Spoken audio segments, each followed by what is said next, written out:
Finished setting up here and making sure everything's copacetic, and we're gonna make some chia seed pudding. I'm gonna see if I can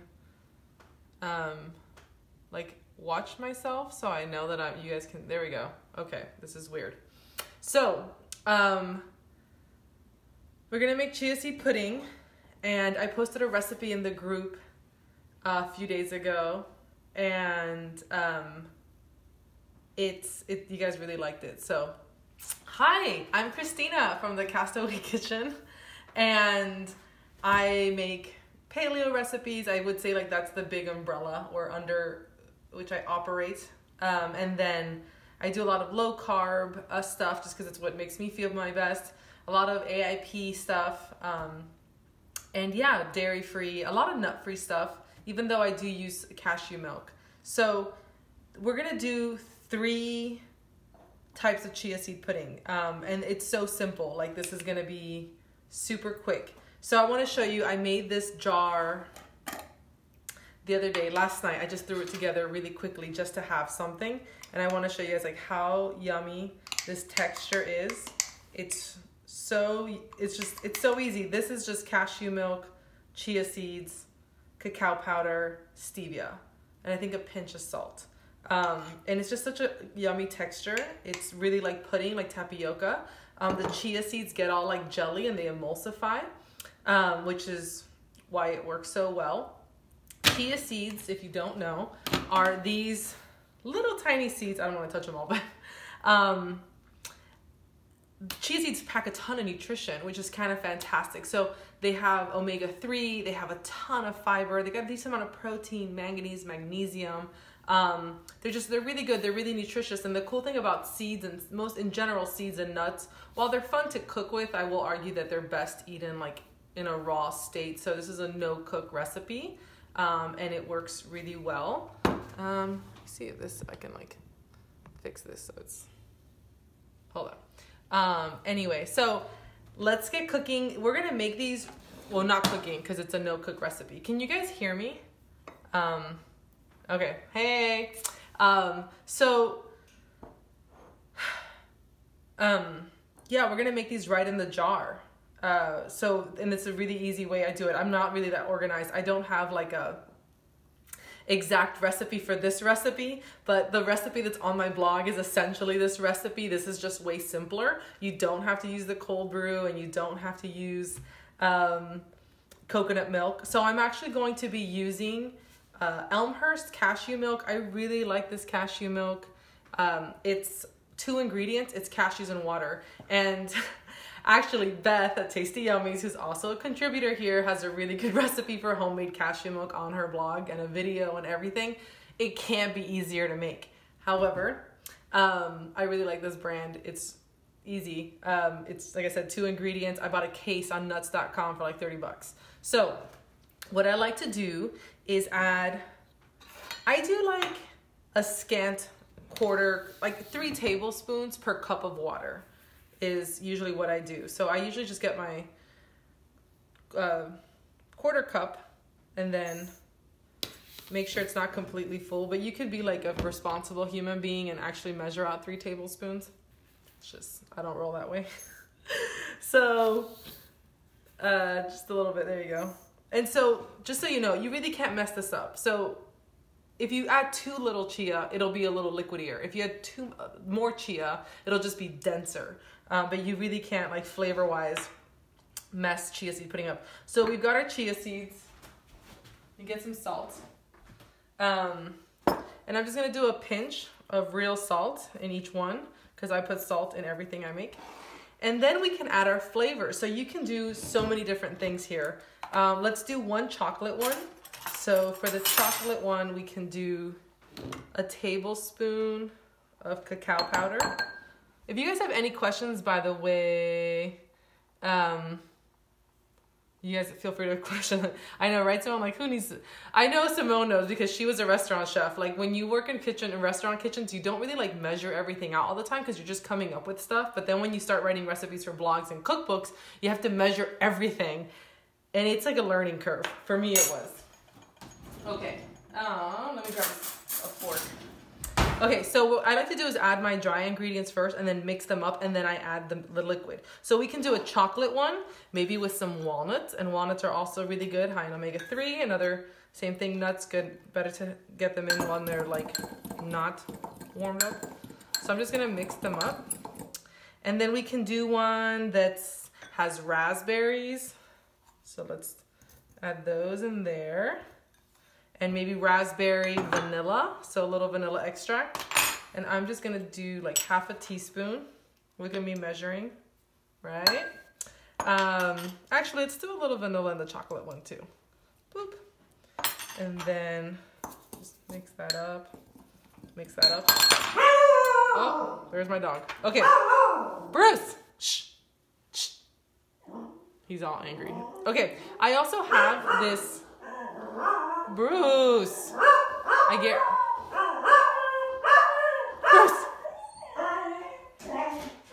Sorry, guys. So I also have this nut butter. This is a peely nut butter, and it's pumpkin spice. And it's got lion's mane. So I'm gonna add some of this to this chia seed pudding because that looks. Oh my gosh! Hold on, let me go get him. Bruce, stop it. Stop. Come here. Come. Come. Come here, Bruce. Okay. Sorry, fur babies being crazy. Come here. Want to say hi? Come. Come here. Let me see. Come here, Bruce. Oh. This is Bruce, and he's an old grump, and he likes to sit by the window and yell at people. All right, Bruce. Okay, so we've got raspberries, we've got chocolate. Let's do some nut butter. And you just throw it in there. Okay, now I like to use stevia glycerite. This one is a little milder than like the other drops. Like the sweet drops and the other ones, like, I don't know. I feel like the glycerite's like just not as intense, and it doesn't have an a strong after flavor, but you can use honey or maple syrup or coconut palm sugar or really whatever you want. If you're gonna use it, you know, and just add it in. So I'm gonna do half a teaspoon, and it's like syrupy, so it's kind of like it's stuck in there. Boop. All right, and then we just add the milk. So I'm gonna shake it up a little bit and then add a cup of milk to each one.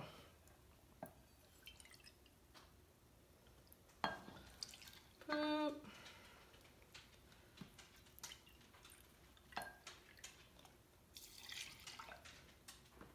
Now Bruce thinks he's gonna get food, so he's like circling me. Oh, Bruce. Okay, so now the trick with the chia seed pudding, and you can do this in your blender, but like why dirty more things, right?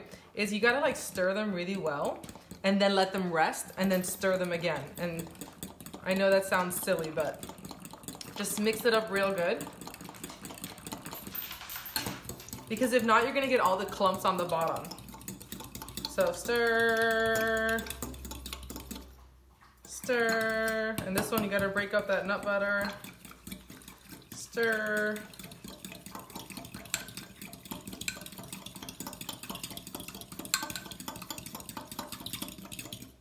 And then like wait a few minutes. So I'm gonna clean up. I have these awesome, they're like OXO containers for my dry goods. And I love them. And they have like, they're like suction cuppy, the tops. So those are fun. Okay. So we have chocolate, we have vanilla raspberry, chocolate walnuts, that's right, because we're super fancy.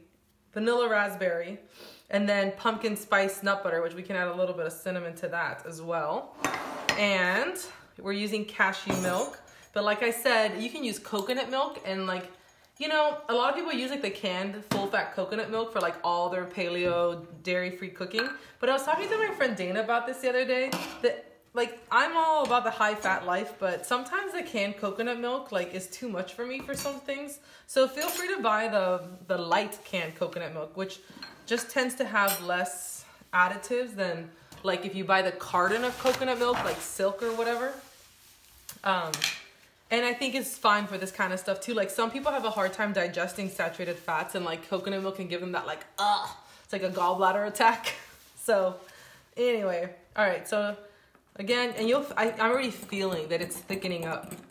And of course, it's not gonna thicken right away. Like chia seed pudding is like overnight oats. You can't eat it. There's no instant gratification here.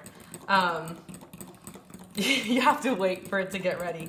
But I'm just gonna give these a little stir here again. And I'll do this one more time before I put them in the fridge.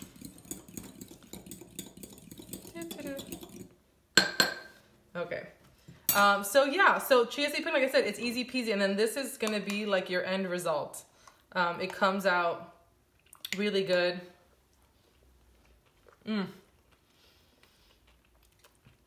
That's so good. It tastes like, you know, chocolate pudding. It's delicious. And I love the flavor. My husband's home. I can hear the garage door opening. Okay. So if you're like, but how do I know it's gonna taste good? I mean, it might not be ready yet, but feel free to be like, taste it. And be like, oh, it needs more sweetener, it needs less sweetener, and you can adjust it. I think these are fine how they are. Remember, you can always add stuff after. Like after it's ready, you can add stuff onto it, like coconut yogurt or heavy cream or whipped cream or whatever, or more toppings, and make them really fun. Let's give these one more stir, and then I'm gonna, and it's okay. So the reason that you do this like delayed stirring thing is, like I said, so as the chia seed thickens, they're not gonna like go all the way to the bottom, because if not, you're gonna get this like separated pudding thing happening. And you could do this in your blender too, like a Blendtec or a Vitamix, but don't go too high, because those high-powered blenders tend to pulverize seeds. And granted, you could do it smooth chia seed pudding, but I think the fun thing about these is like the tapioca-like texture. So that's just me. These are really cute jars. They're super pain in the butt. They're like for photo shoots. So, but tomorrow or later tonight, in like 2 or 3 hours, when these are thickened up, I'll post a picture in the comments from the live. So this will live here. This video so you can watch it again. And like I said, I have a chia seed pudding on the blog as well. Hold on, let's see. Hi. You keep yours in the fridge. Oh, Sheila wants to know an idea of texture. Did you see this one, Sheila? It's like it's like pudding. Like, so if you've had tapioca where you have like think of like regular pudding with little seeds in it, so you have like that smooth, silky mouthfeel, and then you have like a little bit of a crunch, and the seeds will totally get all up in your teeth, but it's fine. You can floss, right? We gotta floss, people. Okay, so yeah, that's how you make chia seed pudding. It's like one of those things that it's like stupid easy. But like I said, really good for you. Chia seeds have omega-3, they've got fiber, they've got manganese, they've got magnesium. Like a lot of people use chia. This one doesn't want to work. A lot of people use chia as like an egg replacement. I haven't really dabbled in that. I use flax egg if I'm not going to do eggs. But yeah, and we've got chocolate walnut, vanilla raspberry, and pumpkin spice like nut butter.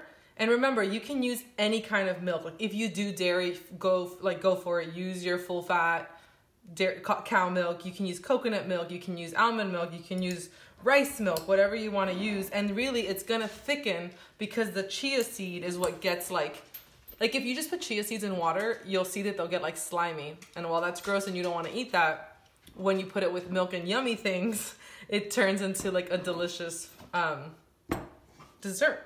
So yeah, chia seed pudding 3 ways. I'll post a picture of these later once they get nice and thick. But like I said, think of this as like the texture you're gonna get, which is so good. So chia seed pudding, easy peasy.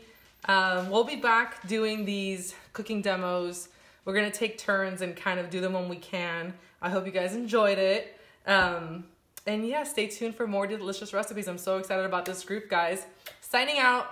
Christina here from the Castaway Kitchen. I totally had chia seed on my mouth like this whole time, but that's okay. Bye, guys.